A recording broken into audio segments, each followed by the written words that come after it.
السلام علیکم دوستو، آج ہم جس اللہ کے ولی کا ذکر کرنے جا رہے ہیں ان کا نام ہے حضرت شیخ فرید الدین عطار رحمۃ اللہ علیہ۔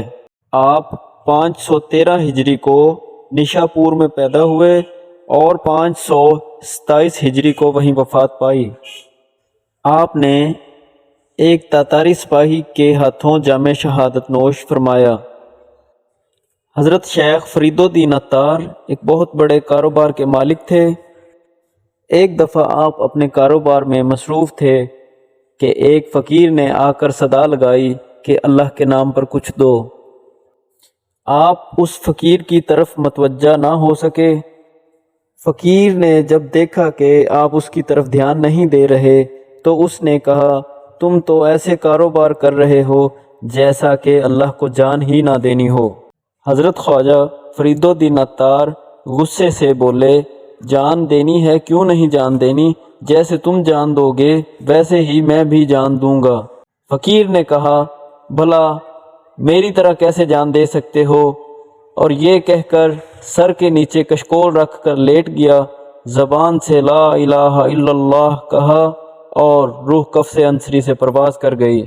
اس واقعہ کا اثر حضرت خواجہ فرید الدین عطار رحمۃ اللہ علیہ آپ کے دل پر ایسا ہوا کہ آپ نے کھڑے کھڑے سارا کاروبار لٹا دیا اور درویشی اختیار کر لی۔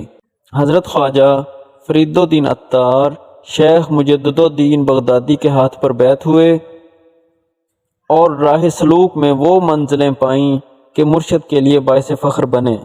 آپ کی شہادت کا واقعہ تذکرہ نگاروں نے اس طرح لکھا ہے کہ تاتاریوں کے عین ہنگامے میں ایک سپاہی نے شیخ کو گرفتار کیا۔ ایک راہگیر نے بڑھ کر کہا کہ دیکھنا اس مرد ضعیف کو قتل نہ کر دینا، 10,000 اشرفیہ نقد دیتا ہوں کہ ان کو چھوڑ دو۔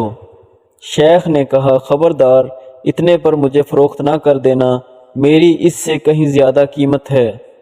سپاہی خوش ہوا کہ میں اس سے بھی زیادہ دولت کما سکوں گا، اور وہ بھی بالکل مفت۔ آگے بڑھ گیا۔ آگے ایک اور شخص ملا، اس نے کہا کہ میاں سپاہی، اس بوڑھے کو مجھے دے ڈالو، میں ایک گٹھا گھاس کا اس کے معاوضے میں دیتا ہوں۔ شیخ بولے، ہاں دے ڈال کہ میری قیمت اس سے بھی کم ہے۔ سپاہی کے تن بدن میں آگ لگ گئی کہ 10,000 اشرفیاں ملتی ہوئی ہاتھ سے گئیں، جلا کر وہیں آپ کا سر تن سے جدا کر ڈالا۔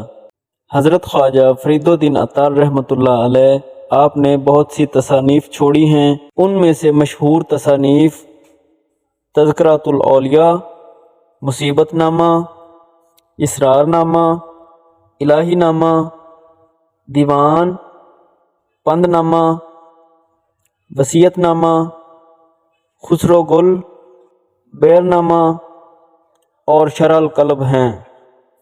اللہ پاک حضرت خواجہ فرید الدین عطار رحمۃ اللہ علیہ ان کے درجات بلند فرمائے اور ان کے صدقے ہم پر بھی آسانیاں پیدا فرمائے۔